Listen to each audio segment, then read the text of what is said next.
Madam గారు నమస్తే అండి. నమస్తే అండి. 164 స్థానాలతో చంద్రబాబు నాయుడు గారు కూటమి ప్రభుత్వం ఈరోజు ఏర్పాటు చేసిన తర్వాత ముఖ్యంగా కొన్ని సోషల్ మీడియా ప్లాట్ఫామ్స్ పరంగా ఈవీఎంల ట్యాంపరింగ్ ద్వారా గెలిచారనే ఆరోపణలు పెద్ద ఎత్తున చేస్తూ ఉన్నారు.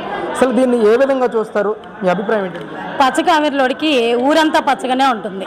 అలాగే వాళ్ళు చేసిన పని అదే కాబట్టి బాబు గారు కూడా అదే పని చేశారని చెప్పేసి దొంగే దొంగ దొంగ దొంగ అని అరిస్తే ఎట్లా ఉంటుందో, వాళ్ళు ఈవీఎం ట్యాంపరింగ్ చేసి గెలిచారు కాబట్టి బాబు గారిని కూడా అదే విధంగా అనుకోవడంలో తప్పులేదు. వాళ్ళ టాలెంట్ వాళ్ళది.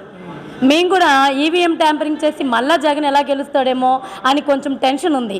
కానీ ఎప్పుడైతే వీవీ ప్యాట్ పెట్టారో అప్పుడు మాకు నమ్మకం వచ్చింది, ఓకే ఈసారి కుదరదు అని. అది కాక సుప్రీంకోర్టు కూడా ట్యాంపరింగ్ చేయడానికి ఏమాత్రం అవకాశం లేదు కాబట్టి ఈవీఎం మిషన్స్ తోటి మనం పోలింగ్ చేద్దాము అని ఎప్పుడైతే సుప్రీంకోర్టు ఇచ్చిందో అప్పుడు మాకు మనశ్శాంతి, ఓకే ఈసారి నిజం గెలుస్తుంది, ప్రజలు గెలుస్తారనుకున్నాం. ప్రజా విజయమే సాధించాం.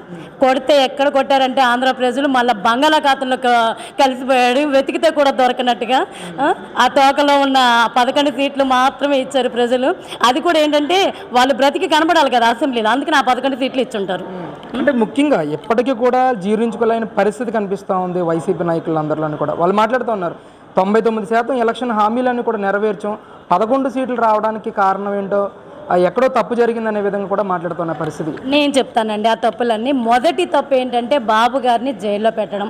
పెద్దవారు అనే సంస్కారం లేకుండా అసెంబ్లీలో ఇష్టం వచ్చినట్టు కొడాలి నాని, రోజా వీళ్ళందరూ అనవసరంగా మాట్లాడుతాం. మహిళ అనే సంస్కారం కూడా లేకుండా భువనేశ్వరమ్మని మాట్లాడటం ఇవన్నీ తప్పులు కాదా అండి? వాళ్ళు చదువుకున్నారు కదా, కొన్ని లక్షల మంది ప్రతినిధులుగా వెళ్ళారు అసెంబ్లీకి. కొన్ని లక్షల మంది ప్రజలకి ప్రతినిధులుగా వెళ్ళినప్పుడు వాళ్ళు ఎంత అఫీషియల్గా ఉండాలి? ఒక ప్రతినిధిని లక్షల మందికి నియోజకవర్గానికి ఎమ్మెల్యేలుగా వెళ్ళారంటే వాళ్ళు ఎంత సంస్కారంగా ఉండాలి? The role model of the people అనేటట్టు ఉండాలి. ఎవరన్నా ఒక్కడు కనిపిస్తున్నాడండి అందులో? ఉన్నాడా ఎవరన్నా ఒక్కడంటే RRR. అందుకే ఆయన అందులో ఉండలేక మాలోకి జంప్ చేస్తారు. ఏ గూటి పక్షులు ఆ గూటికే చేరతారని చెప్పి మా లక్షణాలు ఉన్నాయి కాబట్టి RRR గారు మా గూటికే చేరిపోయారు. అంటే ముఖ్యంగా చంద్రబాబు నాయుడు గారు మళ్ళీ సీఎం అయితే అని కానీ, అలాగే కుప్పంలో గెలిస్తే అని కానీ, టీడీపీ ప్రభుత్వం అధికారంలోకి వస్తే అని కానీ సవాళ్ళు విసిరిన మంత్రులు చాలామంది ఉన్నారు వైసీపీ నాయకులు. ముఖ్యంగా కొడాలి నాని గారు కానీ, అనిల్ కుమార్ యాదవ్ కానీ, అంబటి రాంబాబు గారు కానీ. వీళ్ళందరి పరిస్థితి ఏంటంటారు? ఈరోజు ఓడిపోయిన పరిస్థితి కదా, ఏంటి అసలు ఎలా చూస్తారు? బయటకు వస్తే తంతారండి మా కార్యకర్తలు అయితే. ఎందుకంటే ఎంతో శాంతమూర్తులుగా ఉండే టీడీపీ కార్యకర్తలను కూడా వేధించి వాళ్ళ నాయకుల్ని అట్లా చేసి శాంతి కాముకులకు కూడా కోపం తెప్పించేలాగా 5 సంవత్సరాలు వాళ్ళ ప్రవర్తన ఉంది. ఏనుగు వెళ్తూ ఉంటే రోడ్డు మీద కుక్కలు ఎన్నో మొరుగుతాయి. బాబు గారు గెలిస్తే అలాంటి కుక్కలు ఎన్నో మొరుగుతాయి. ఆ కుక్కల్ని పట్టించుకోమండి. ఆయన చేసే అభివృద్ధి ఏంటో ఆయన చేస్తూ ఉంటారు. అభివృద్ధే ఆయనకి ముఖ్య ధ్యేయం.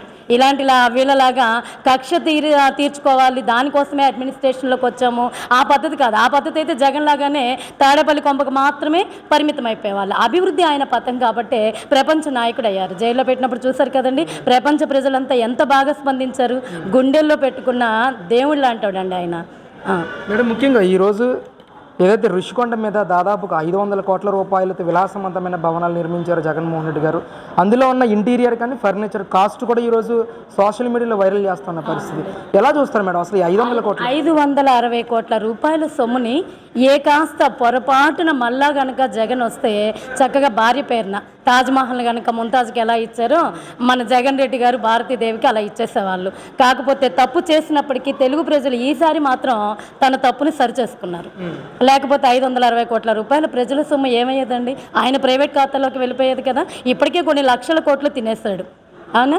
మరి నారా లోకేష్ గారు తన రెడ్ బుక్ ద్వారా ప్రజలందరి కోరిక అండి, తిన్న సొమ్ము మొత్తం కక్కియాలి, ఒకటి చట్ట ప్రకారం లోపలేసేయాలి. అప్పుడు మళ్ళీ ఎలాంటి ప్రజానాయకుడు కూడా ఇలాంటి తప్పులు చేయడానికి సాహసం చేయరు. ఒకవేళ అలా చేయకుండా ఉంటే పరిస్థితి ఏంటండి? వాళ్ళు దోచేసుకున్నారు, మనకు కూడా అవకాశం రాలేదని కూడా కొంతమంది ఆలోచించడానికి ఛాన్స్ ఉంటుంది కదా. కాబట్టి ఖచ్చితంగా చట్ట ప్రకారమే తిన్న సొమ్మును మొత్తం కక్కించాలి.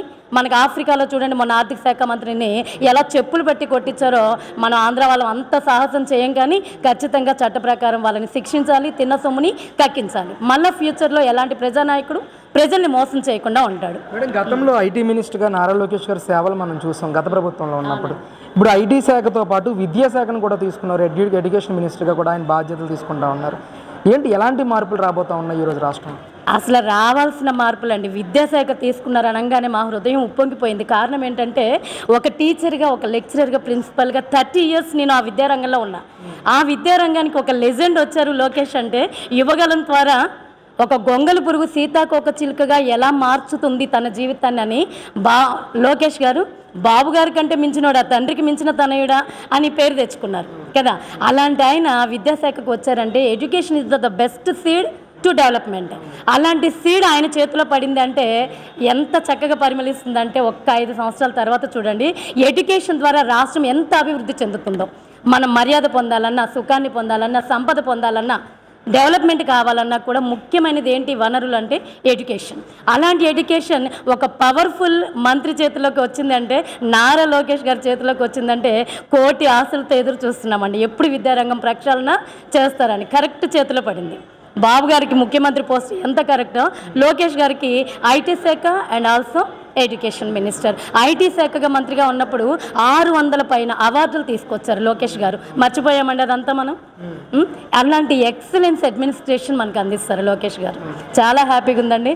164 సీట్లు పొందడం అంటే, అది కాక స్టేట్ ఫామ్ అయిన తర్వాత, ఏపీ స్టేట్ ఫామ్ అయిన తర్వాత అసలు ప్రతిపక్షమే లేకుండా వచ్చినటువంటి రిజల్ట్ మ్యాండేట్. ప్రజలు ఎలాంటి మ్యాండేట్ ఇచ్చారంటే కిందసారి ఎంత తప్పు చేస్తారో ఇప్పుడు అంత కరెక్ట్ పని చేస్తారు ప్రజలు. తన తప్పు తను తెలుసుకున్నారు. Very good mandate. అంటే ముఖ్యంగా సీఎంగా చంద్రబాబు నాయుడు గారు ప్రమాణ స్వీకారం చేసిన తర్వాత, బాధ్యతలు స్వీకరించిన తర్వాత మొదటి వారంలోనే పోలవరాన్ని సమీక్షించడం, అక్కడ వీక్షించడానికి వెళ్ళారు చంద్రబాబు నాయుడు గారు. ఒక ప్రెస్ మీట్ కూడా పెట్టారు. అసలు ఎలా చూస్తారు మొదటి వారంలోనే చంద్రబాబు నాయుడు ఎలాంటి నిర్ణయాలు తీసుకోవటం, ఏ విధంగా అనిపిస్తుంది? మొదటి వారం ఏంటండి, ప్రమాణ స్వీకారం చేసిన తెల్లవారే 1 డే కూడా గడవకుండా 50,000 కోట్ల రూపాయలు విలువ చేసే బీసీపీఎల్ ఇండస్ట్రీ రావడానికి ట్రై చేస్తారు. ఒక క్షణం లేట్ చేయరు. ఇలాంటి యువకుడనే పిలుచుకుంటాను నేనైతే. మా hero, my beloved hero is CBN sir. అలాంటి ఆయన్ని చేతులు ముడిచేసి 5 సంవత్సరాలు కూర్చోబెట్టారంటే ఆయనకి ఎంత మనోవ్యధ ఉందంటారు.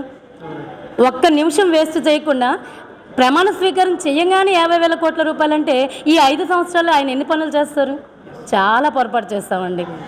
మరి పోలవరం అంటే ఒక పసిపిల్లవాడిని సాధినట్టు సాధారు కదా. అలాంటి ఆయనకి, ఆ పసిపిల్లవాడు, మనం చాలా గారాభంగా పెంచుకున్న పసిపిల్లవాడికి రెక్కలు విరిచేస్తే ఎలా ఉంటుంది? ఆయన అంత, Polavaram is a brain child of the CBN sir. ఆయన మానస పుత్రిక. చాలా 30 సార్లు విజిట్ చేస్తారండి ఆయన టర్మ్లో. 5 ఇయర్స్లో 30 సార్లు విజిట్ చేస్తారు. వారం పోలవరానికి కేటాయించేవాళ్ళు. అంత బాగా చేస్తే 1920 కల్లా అయిపోయేదాన్ని ఇప్పుడు 4 సంవత్సరాలు పడుతుందంటే ఆయన కళ్ళల్లో నీళ్ళు చూసారా మీరు? అలాంటి నాయకుడిని పక్కన పెట్టాం. ఎంత పొరపాటు చేస్తుంటామంటారు. ఇప్పుడు ఆయన చేతిలో పడింది కనుక ఒకవేళ లేట్ అయినా ఖచ్చితంగా సాధించి తీరుతారు. That is CBN. ఇవాళ మా బోడే ప్రసాద్ గారికి, మా నియోజకవర్గం పెనమలూరు నియోజకవర్గానికి మా ప్రియతమ నాయకుడు బోడే ప్రసాద్ గారు, ఆయన పుట్టినరోజుకి హృదయపూర్వక శుభాకాంక్షలు తెలుపుతున్నాను. నేను కంకిపాడు మండల తెలుగు మహిళా అధ్యక్షురాలి. మా మండలం మహిళలందరి తరపున ఆయనకి హృదయపూర్వక శుభాకాంక్షలు చెప్తున్నాను.